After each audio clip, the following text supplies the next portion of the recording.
Hello YouTube, welcome in, welcome in. Now, we're hanging out with some Weshammer today, and we're going to learn the insanity of each orc clan explained. Now, y'all know me, y'all know I love me a good orc faction. I'm a fan of the boys. I'm a fan of this grouping. They're great. They're fantastic. But I want to get into like the nitty gritty. I keep on hearing about the bad moons. I keep on hearing about the speed boys. I keep on hearing about the mech boys and the fixers and all that, all the fixer boys or whatever. I'm trying to piece them all together individually, but I don't think it's working too well. So let's learn the factions. Let's learn the faction. All right, so we're going to get started. Hi-ya. The orcs are hands down the most crazy and over-the-top faction in all of Warhammer 40k. Yes, they are a wonderful breath of fresh air in this grimdark universe. Despite them also being very terrible, terrible creatures, they're at least funny. And personally, I think they're the most popular as well. Everybody in the 40k community has a favorite faction, and it's a time-honored tradition to justify our personal favorite by talking shit about everybody else's. Yeah. That being said, I have never heard somebody speak ill of the orcs. They're great, and everyone loves them. And I will not tolerate anyone saying otherwise. True. Today we're going to be talking about all of the different orc clans because they're all wildly different from one another and have some pretty interesting conflicting philosophies on the nature of the universe, the best way to live one's life, and most importantly, what's the best way to get stuck in a fight? We're going to be like any sentient grouping of people, really, if you think about it. Literally any sentient group of people, just like they all have different factions, they all have different ways of looking at the universe and all that, and but they have just kind of a universal direction that they all want to go in, right? talking about a clan of orcs that is famed for being the biggest, toughest, and meanest around, due to the fact that their primary strategy of warfare revolves around charging headlong into the enemy guns. A clan of orcs that is seen as outcast by all the rest, as they actually take the time to come up with tactics and strategies rather than just charging into the fight. A ridiculous concept to the orcs. We're also going to be talking about a clan that's not actually a clan at all, and is made up of a bunch of different orcs from different tribes that were kicked out for being a weird bunch of misfits. So what did they do instead? Band together and become pirates. Okay, not every single one of them, as we've known about that one, but, you know, anyway, continue. We're going to be talking about all that and a whole lot more, but first a quick shout out to this video's sponsor, and then we're going to dive headfirst into the grimdark. If you've been watching my channel for a long time, then you know I'm a massive fan of I think this is the first time I've actually watched your channel, but I'm hoping it's good, and so far I'm liking what you're doing. Into the AM, as not only do they make some of the coolest graphic tees on the internet, but they've been a sponsor of this channel since basically the beginning. They're always a pleasure to work with, and behind the scenes, they're an oddly wholesome company. I wear these shirts just about every single day, even when I'm not making a sponsored segment for them. They're comfortable. Man, it's been a while since I've heard somebody get sponsored by Into the AM. The last one I heard about, I think, was maybe Black Magic Craft? It's been a hot minute since I've watched any of his stuff. Huh. Oh, that's weird. That's weird.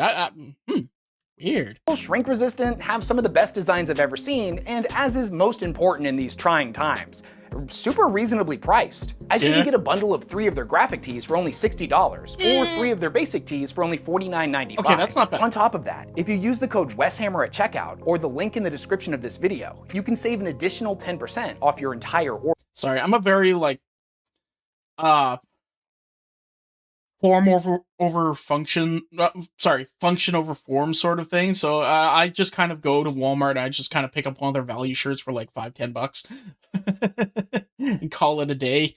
Because just I do lots when I'm not streaming, when I'm not being a little blue goober. I do a bunch of like manual stuff around the house and all that. So I know that my shirts are just going to get ruined eventually. So why bother getting something half decent, right? Why get something with a pretty picture when I don't even like wearing the damn things?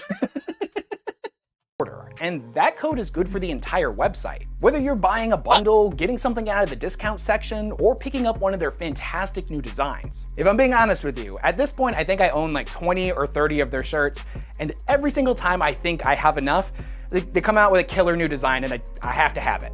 The big news is that this weekend, Into the AM is having a massive site-wide sale. So now is the perfect time to pick up some amazing shirts. And the best part is my discount They are very nice looking shirts. They have some very nice looking designs. Also, that's an octopus around a barrel. I like that.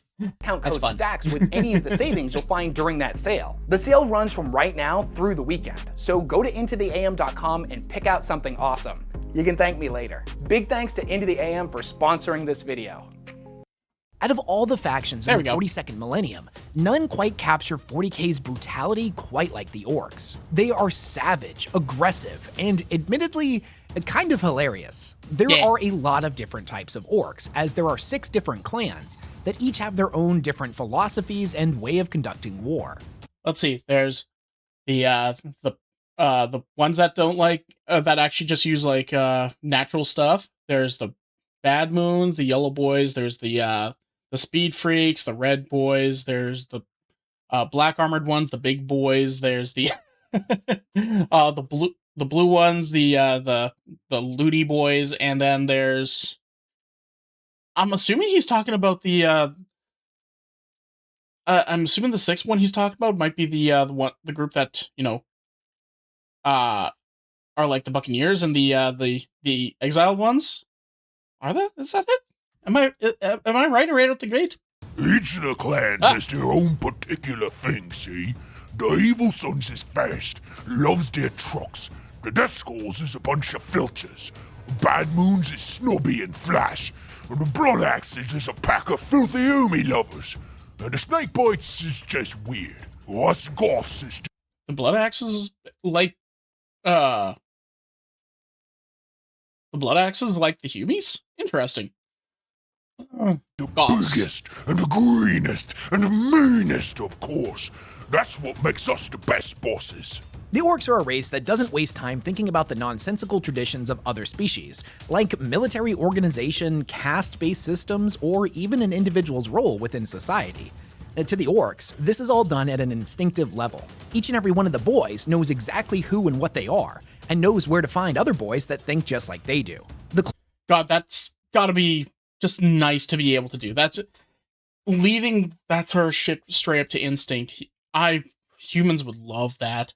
Humans just straight up would love that ability, just in general. The closest thing resembling any kind of actual structure that the Imperium has been able to witness within ork culture is that of the tribes, clans, and warbands. The structure of an ork tribe is remarkably simple, especially when you compare it to the often archaic hierarchical structures within the Imperium of Man.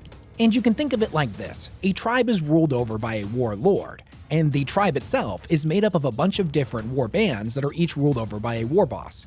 Each of those war bands is in turn made up of a bunch of different mobs. Groups of orks bound together as social or fighting units, often coming together with a preferred style of combat.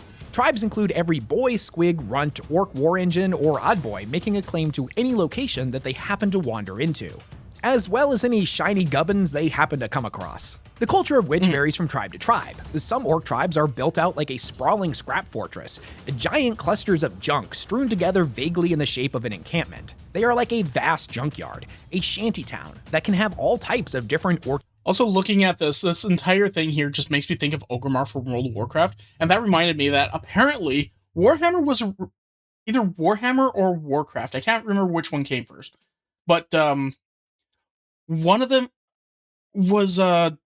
was originally designed in order to be like a complement to the other, but then some things fell through, and then it just kind of went onwards. I think it was like Blizzard was contracting the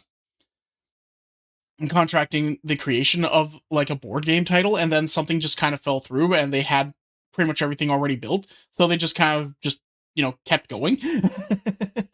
Which is kind of neat. It was supposed to be like orcs versus humans. It was just supposed to be kind of like that. And then they were like, well, we've already got everything kind of figured out. Let's just keep going with it, right? That's why we still have, like, elves and dwarves in the system. We still have ogres and giants and that stuff. But it's now sci-fi instead of, you know, fantasy, medieval. Yeah. Key facilities, some of which would include mech boy workshops, pain boy clinics, squig pens, weird boy towers, scrap-built bunkers, shoddily dug-out racetracks, and even fungus-infested pits that are the equivalent of latrines to the orks. The drops. But they just call them, quote, the drops. Yep. But that's just one type of tribal encampment. They can come in numerous different shapes and forms, limited only by the imagination of their green-skin inhabitants. Some tribes don't build permanent structures at all, preferring to live a more nomadic lifestyle. And this is pretty common with tribes made up entirely of speed freaks or beast snaggas. These groups live off the land and smash Just shove the stick into this thing's head and tape the gun to it. just grab a stick, jam it in there, sew it tight so it doesn't come out, and then just tape a gun to it. Oh my god. everything to bits, thieving and eating whatever they want from the wreckage. So there have even been reports of a tribe encampment that takes the form of a mobile fortress, created by the eccentric mech boys of the tribe and dragged along by huge teams of trample squigs or motorized vehicles. There are countless tribes and warbands spread out across the galaxy, and most of which will end up being home to orcs from many different clans. As are most things within orc society, tribes are not traditionally seen as permanent. They can sometimes break apart if they get too large and infighting occurs, which is pretty common with the orcs, as they may end up being shattered in a particularly violent war. If it happens, so from what I'm gathering, like, orcs are a very, like, invasive group of individuals, right? Like, as soon as one orc is there, congratulations, you're going to have an army within, like, days or weeks, right? Because when one orc dies, it then spreads a whole bunch of spores around, which then grow into more orcs, and then when you kill those ones, guess what? They pop and spread into more, and it's never ending. You basically have to purge the entire surface with fire and just remove everything. However, they kind of, like, keep their population mildly under control by constantly getting themselves into fights, getting themselves too big, and then splintering off in order to go do their own thing. Unfortunately, they probably also run over everything in their way, so it's just, yeah, never mind. It's not really well controlled now, is it? that after such an event there are any survivors, they may end up joining a new tribe. They normally find sanctuary in groups that have particularly large abundance of orcs from their own clan. And the roots of the clans run deep throughout orc society and touch on every tribe no matter where they happen to be located. Tribes can owe allegiance through the clan system to orcs they have never met before, separated by vast subsectors. And each individual tribe can be full of orcs from different clans. You can think of it like an orky caste system that is not enforced by societal norms or birthrights, but more so by something ingrained within the orcs at a subconscious level. You see, when each and every orc is created, they instinctively know which clan they belong to. It's not a conscious choice that they make. Each clan is made up of orcs that all collectively share very specific obsessions, inclinations, outlooks, and philosophies. So you're never going to have an orc come out of the spawning pits and be like, oh, who am I? What do I like? I'm going to go try out all the factions, see which one I fit in with. And have to go through a montage and then eventually be like, you know what? I'm going to be part of every faction. Yay! Or maybe there is one that is actually part of every faction, but I have my doubts. This like-minded view of things is what most orcs describe as their culture. If you didn't know, the orcs put very specific superstitious beliefs on different colors, and due to the orcs' inherent ability to bend reality around their beliefs, there does appear to be some truth to this notion. The most classic example of which being that the orcs believe red things go faster, so a vehicle painted red will in a very real sense go faster than all the rest. They believe blue things are lucky, yellow things make better. This guy's got probably the best seat in the house. This guy right above my head, he's probably got the best seat in the house. Explosions or generate more wealth, stuff painted black is tough to kill, etc, etc. Each orc has a favorite color, and with very little exception, they will end up finding like-minded brotherhoods of color enthusiasts in whatever clan they happen to be part of. All of them wearing clothing and painting their armor in the same colors. But a clan is more than just aesthetics. All of the orcs within a clan also favor particular styles of war, and tend to have similar outlooks on life, the galaxy, and just about everything else you can think of. There are a lot of different clans throughout the galaxy, but there are 6 main ones that we're going to focus on. The Goff clan, whose color of choice is black, and whose members tend to be bigger and tougher than other orcs. The Evil Sunz, who wear reds and oranges and produce the most speed freaks, orcs that are particularly obsessed with going fast. The Deathskulls, which are an orc clan that are known as a bunch of thieving gits, and tend to smear themselves in lucky blue paint. So that would technically be my color. I'm not sure if that would be my, like, mentality, but I am a little bit of a selfish little shit when it comes to playing games and that sort of thing, and I just kind of like run off and kind of do my own thing. So yeah, no, that probably tracks for me if I think about it objectively. If you've seen me play Grounded with the guy, with the group and all that, with Oz, Brad, and Star, or watch me play Pal World with Striker, Star, and Set, or watch me play Boulders with Oz, Puzzle, and Star, yeah, I just kind of want to grab all my own shit. I don't just make my own thing. Oh, okay, maybe I am part of the blue group. What are they called again? Orcs that are particularly obsessed with going fast. The Deathskulls, which are an orc clan that are known as a bunch of thieving gits, and tend to smear themselves in lucky blue paint. The Blood Axes are a weird clan that have a particular fondness for wearing camouflage. They utilize tactics and strategies that they've witnessed other species using in battle, a concept that is unthinkable to other orcs. The Snakebites are another weird one, in that they're a clan that favors what they refer to as the old ways, wearing leather and primitive clothing, and refusing to use any complex orc technology. And finally, there's the Bad Moons, and everybody hates the Bad Moons. Don't let Gim hear you.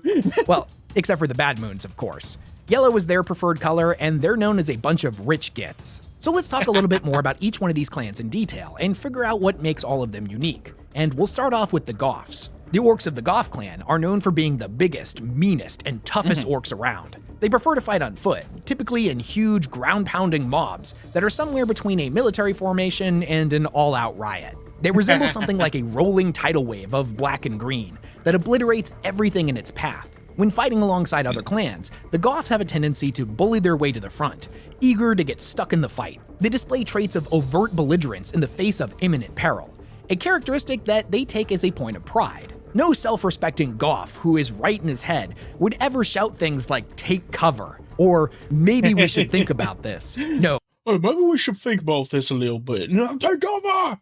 Just, no.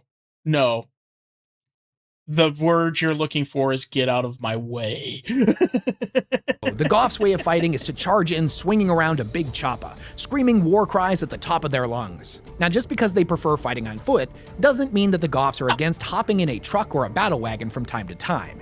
A truck and battle wagon gets you into the fight faster. I mean, what's the thing about it? Yeah, makes sense. The Goff clan is not stupid, and they understand that these machines can get them into a fight quicker, which at the end of the day is all anyone can really ask for. They also have a soft spot for big stompy mechs like Death Dreads, Gorkanauts, and Stompas, all of which can trample their way into a fight, swinging around giant metal fists or whirling buzzsaws. If you were to ask a member of the Goff clan what their preferred weapon was, and most of them would answer something pretty similar, that nothing beats a good old-fashioned choppa and whatever gun fires the most shells per second.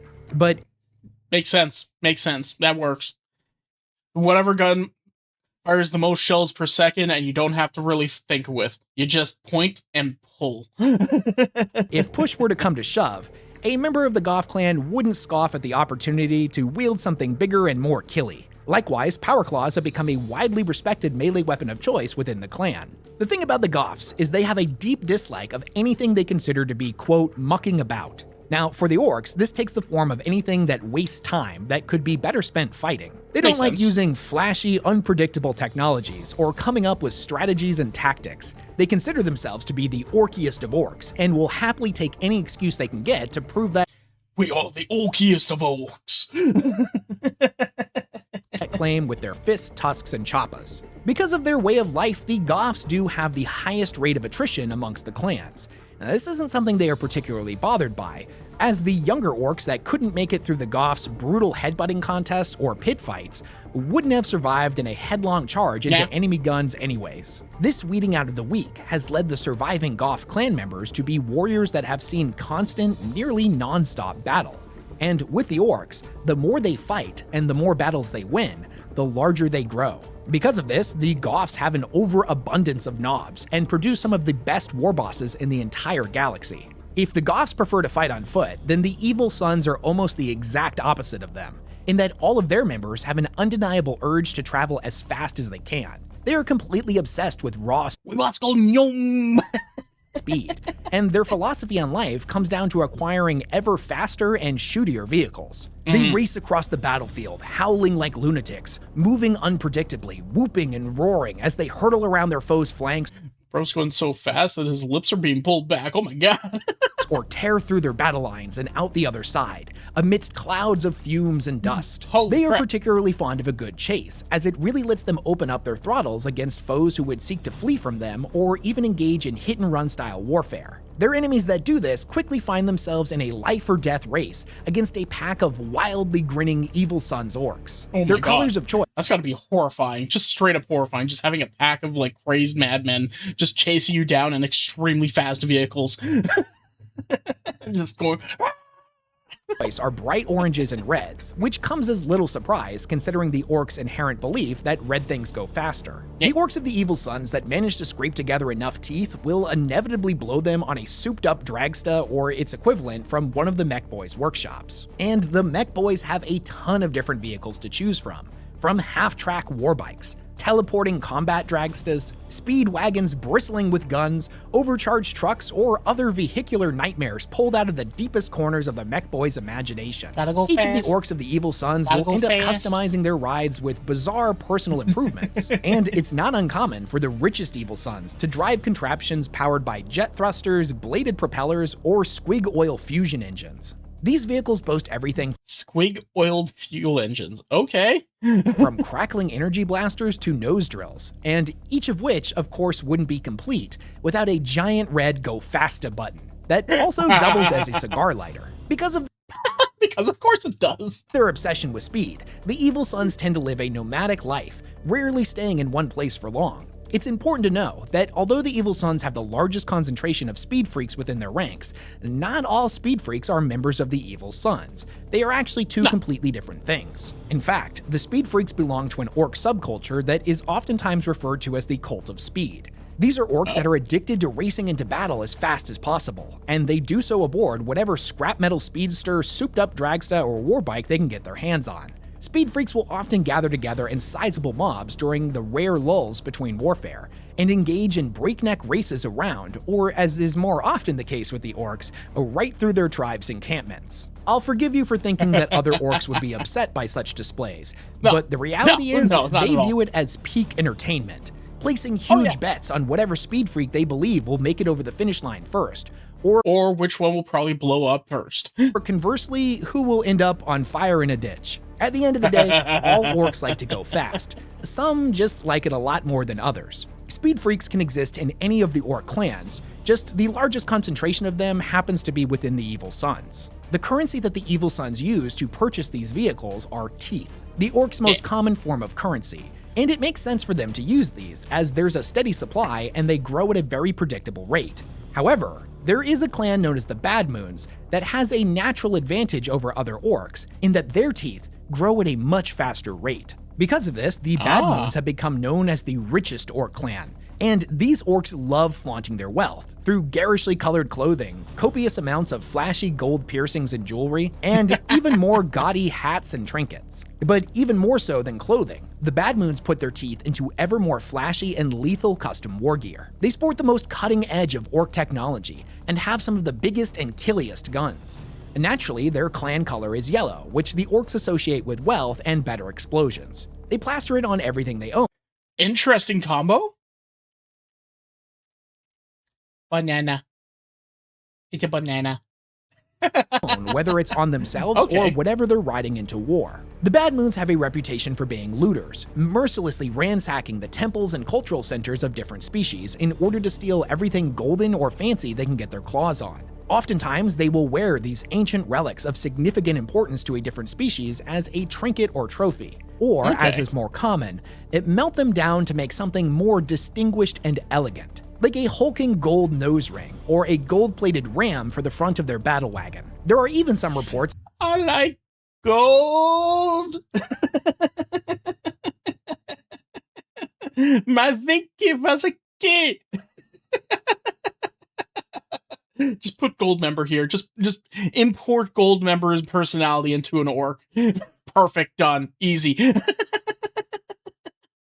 But yeah, no. Interesting that you would choose that yellow also makes things more explosive, right? Like, so I guess they kind of had to do that because they were like, okay, we need to make sure that we make the Bad Moons weaponry actually do something different based on their color, right? Because they like the color yellow because that's the color gold. It's a rich color and all that, right? But so if they do that, that's not exactly a game mechanic for the game, correct? So they're going to have to try and be like, okay, so red makes the orcs go a little faster, so that actually increases their movement speed. Black makes them a little harder to kill, so that means that we're going to have to give them more toughness and make it so that things don't break as easy on them. So what does yellow do? Well, it's yellow, right?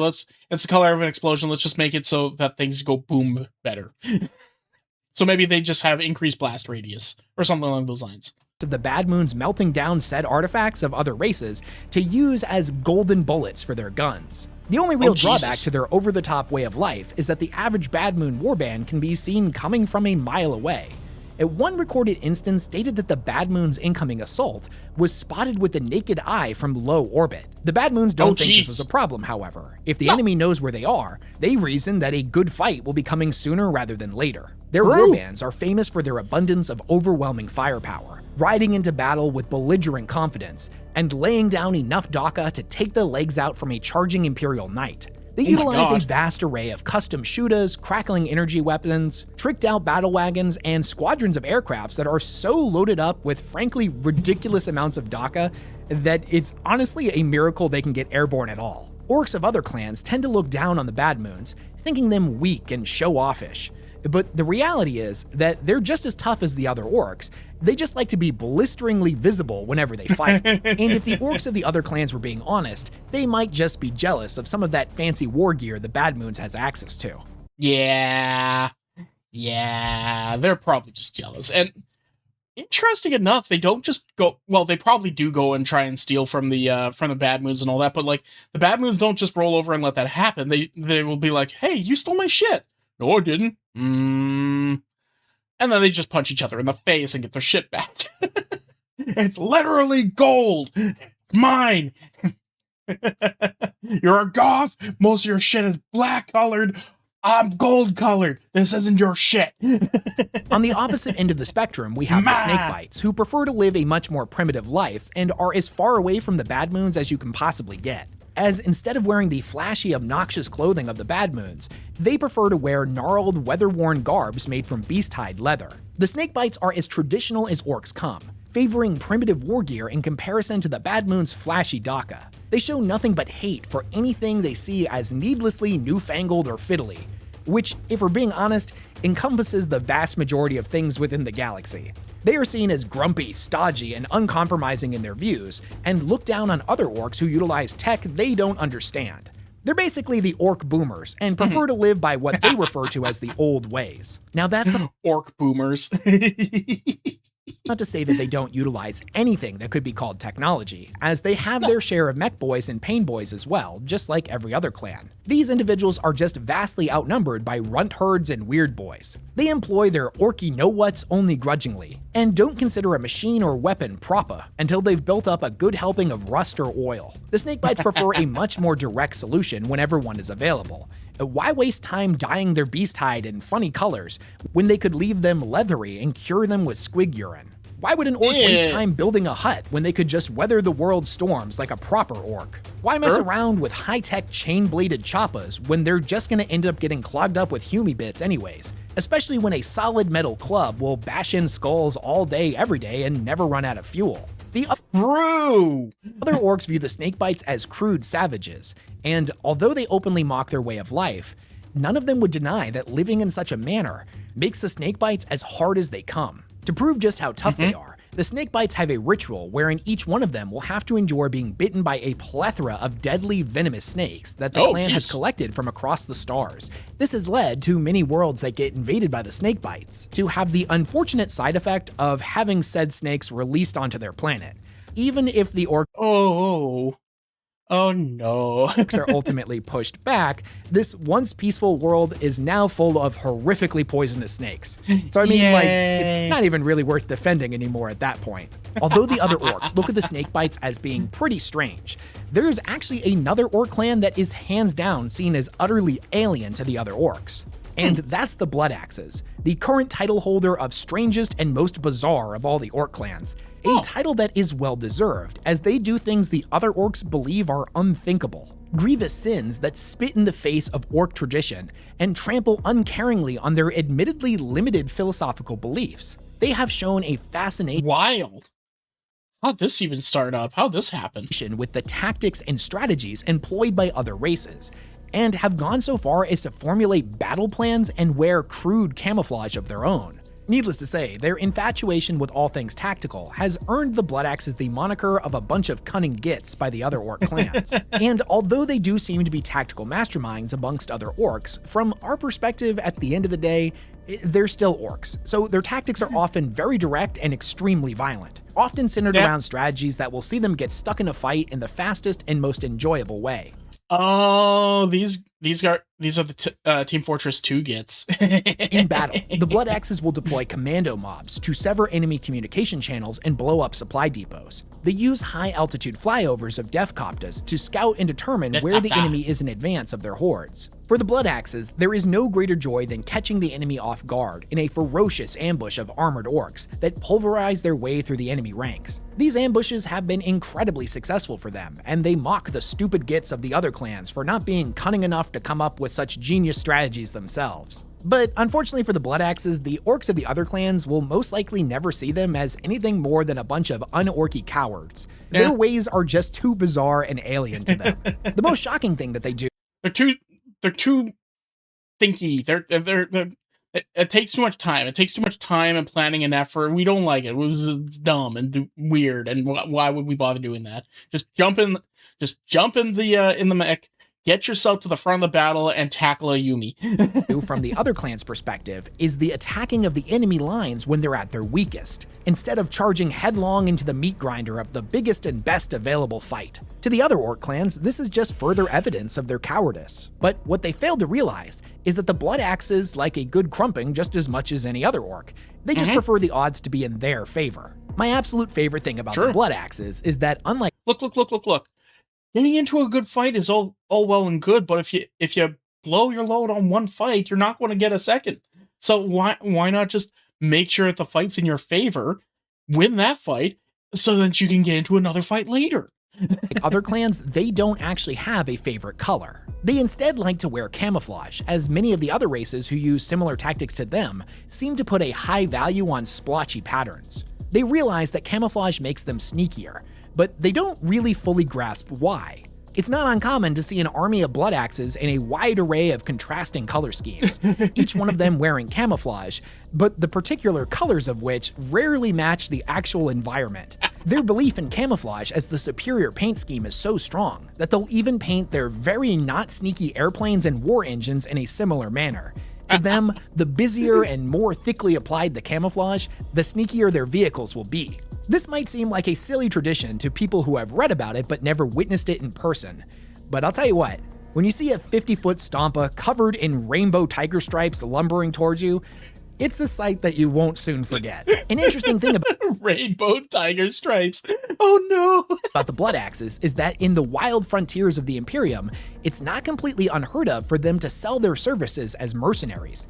There have been numerous documented accounts of them working alongside humans, and normally demanding payment in the form of weapons, armors, vehicles, and scrap metal of all kinds. However, these reports also indicate that the Blood Axes traditionally will turn those weapons against the enemies of their employers, before inevitably turning them back on their employers as well. They are a very interesting clan that doesn't care what anyone thinks of them.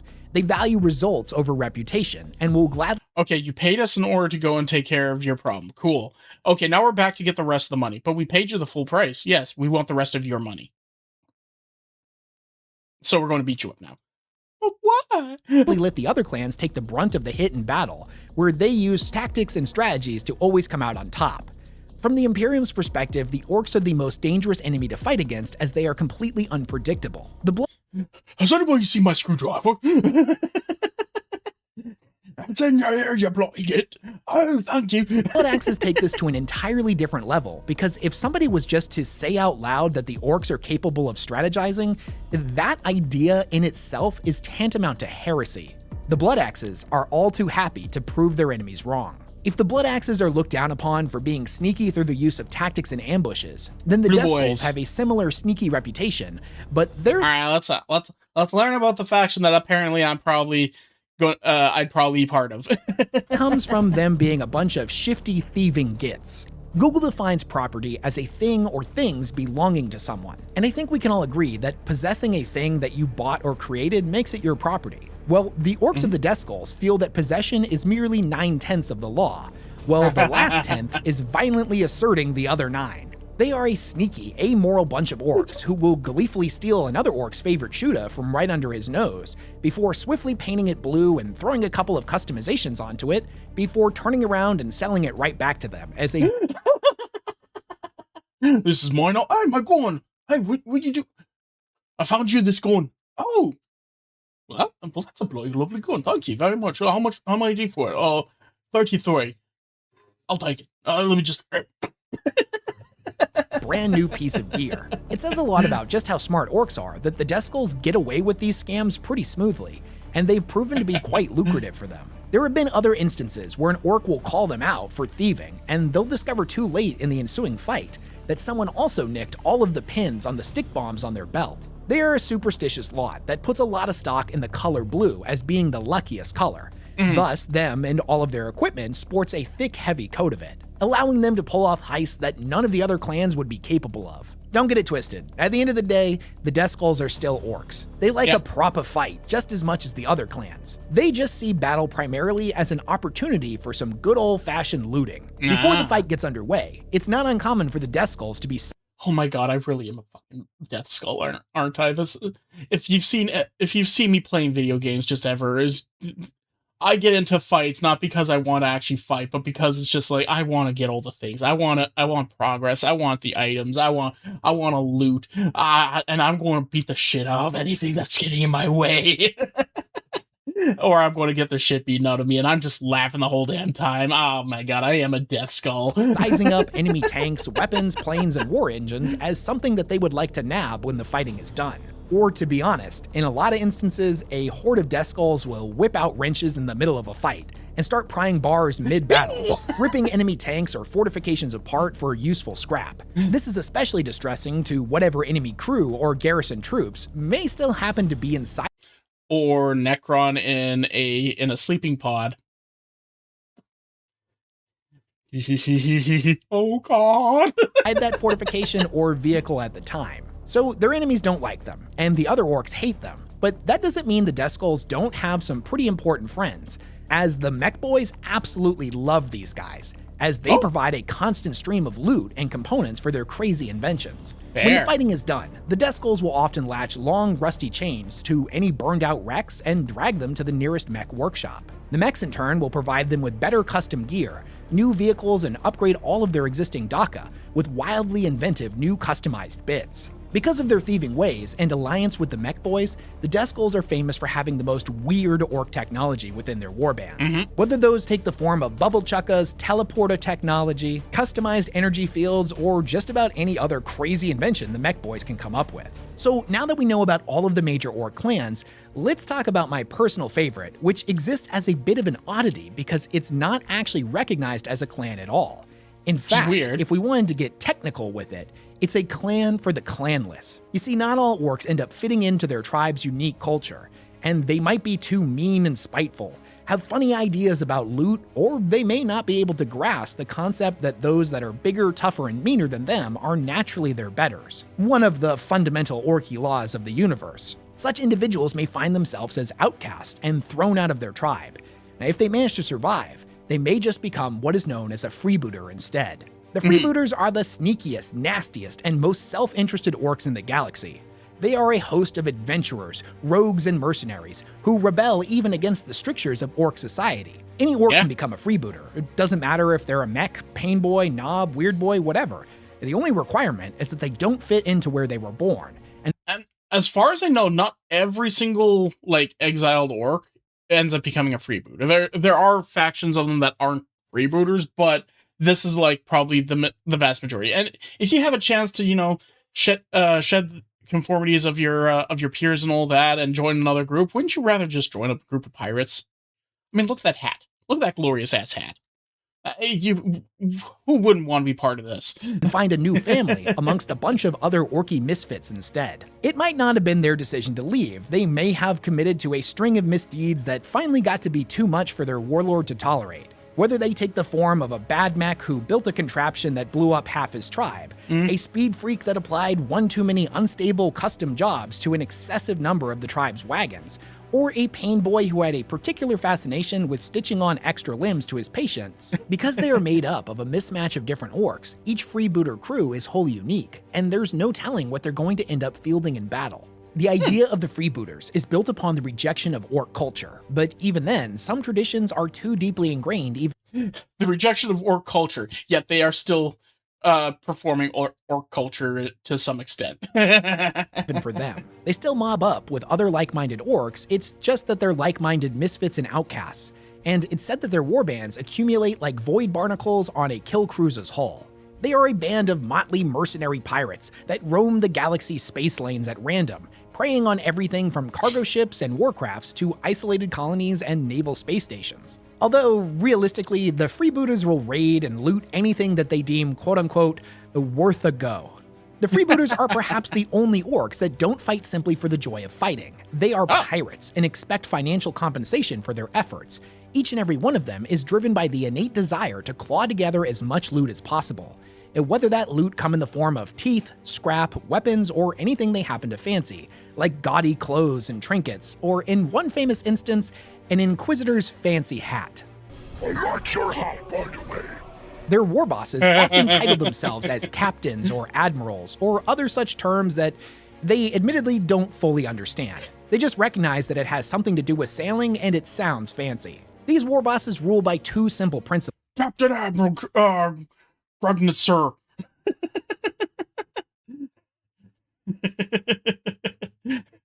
There's some enemies on the right port side. The right port side? Are you for sure? Looks at the front of the boat. And the first is that as long as the loot keeps flowing, then the lads are less likely to challenge them. And the second is that the freebooters are ferociously competitive and will always try to prove that they're better than their crewmates. A cunning captain will keep the boys busy trying to one-up each other. That way they don't get any funny ideas in their head that challenging the captain is actually a good idea. From the outside perspective. See, they're still doing the whole thing of like biggest, greenest, and strongest is in charge, right? Members of the Imperium and other xenospecies that frequently come into contact with the orcs don't see any of this freebooter culture. They just see a bunch of frenzied orc raiders that have taken a fancy to motley pirate garb and have come to loot, plunder, and murder everything in their path. But from the audience's perspective, they're a bunch of orc pirates, what's not to love? All of the orc clans are wildly unique and a super interesting part of Warhammer's lore. Which one was your favorite and why? What's your favorite thing about the orcs? Are they actually the best faction in all of 40k, or do you think their popularity is simply a result of them having the best memes? Let me know. A little bit of both. I just like the chaotic nature. Maybe I should really start looking into the Deathskulls a little bit more. They definitely seem like they suit my playstyle a little bit. They definitely seem like they suit my personality. Plus, I am the little blue shithead on the internet. Oh goodness, I'm a Deathskull. It's apparent.